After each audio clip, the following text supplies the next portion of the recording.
गुरु सत्ताय नमः। गुरु जी का आत्मीय अनुरोध, जनता को जगाओ, प्रजातंत्र बचाओ।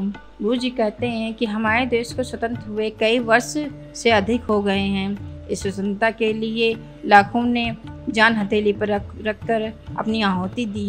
किसी ने अपना परिवार खोया, किसी ने अपना जमा व्यवसाय बर्बाद किया, तो किसी ने प्राण की आहुति देकर स्वयं को राष्ट्र की बलिवेदी पर शहादत दी।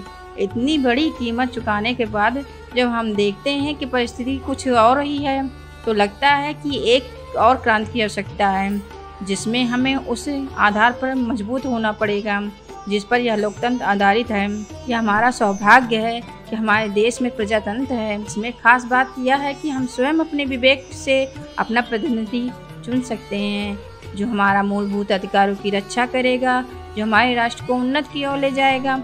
हमें अपने इस अधिकार को गर्व करना चाहिए।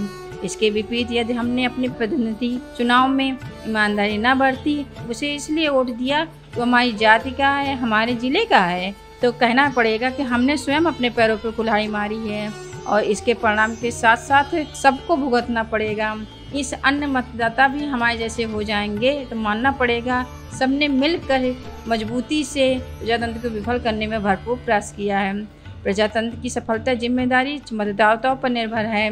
मालिक जब किसी व्यक्ति को नौकरी पर रखता है तो काफ़ी छानबीन करता है ना, भली प्रकार से सोच समझ कर ही उसे नियुक्त करता है। जब हम एक मिट्टी का घड़ा भी खरीदते हैं तो उसे ठोक बजाकर सुनिश्चित कर लेते हैं वो मजबूत है या नहीं।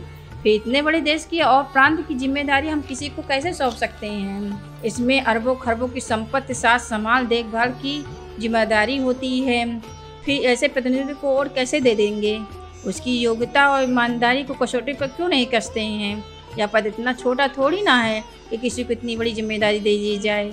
यह देश की संपत्ति में जिसमें 125 करोड़ जनता रहते हैं, उनके रहन सहन और उनके उन्नति का व्यवस्था टिकी हुई है, तो राष्ट्र के सर्वग्राम व्यवस्था प्रगति के कार्य भी विशलता की महत्व भी उसी के ऊपर होती है। तो उसे भली प्रकार समझना होगा ना कि हमें विचार करना होगा कि जैसे हम अपना मूल्यवान वोट दे रहे हैं और महत्वपूर्ण जिम्मेदारी निभा पाएगा या नहीं। यदि हम इस महत्वपूर्ण विषय पर जागरूक नहीं बन सकते हैं तो किसी भी प्रकार के प्रलोभन में ना आए और समझदारी के साथ योग्य, चैतवान और राष्ट्रभक्त को ही अपना मूल्यवान वोट दें, तो सच्ची लोगों के हाथों में सत्ता सौंप कर अगले 5 वर्षों के लिए हम सुनिश्चित हो सकते हैं। इसके विपरीत यदि हम चालाक लोगों के जाल में फंस गए तो शराब की बोतल लेकर खुश हो गए तो गुड़ गोबर हो जाएगा ना। अगले 5 वर्षों के लिए हमें रोना है, पछताना ही पड़ेगा। फिर इसमें कुछ हो नहीं सकता है। फिर धन की बर्बादी होती है। चुनाव में अंधाधुंध खर्च किए जाने वाला धन बचता एक प्रकार का जुआ होता है। इसमें जीतने की कोई गारंटी नहीं होती है, पर जो जुआ खेलता है वो कई गुने की आशा से खेलता है कि लाभ होगा इसमें। पर जुए का दांव तो तभी लगाते हैं ना जब कोई खास लाभ हो जाए। समय आ गया है मतदाता अब इन चालाकियों को समझे, अपने को इतना भोला और मूर्ख न सिद्ध होने दें।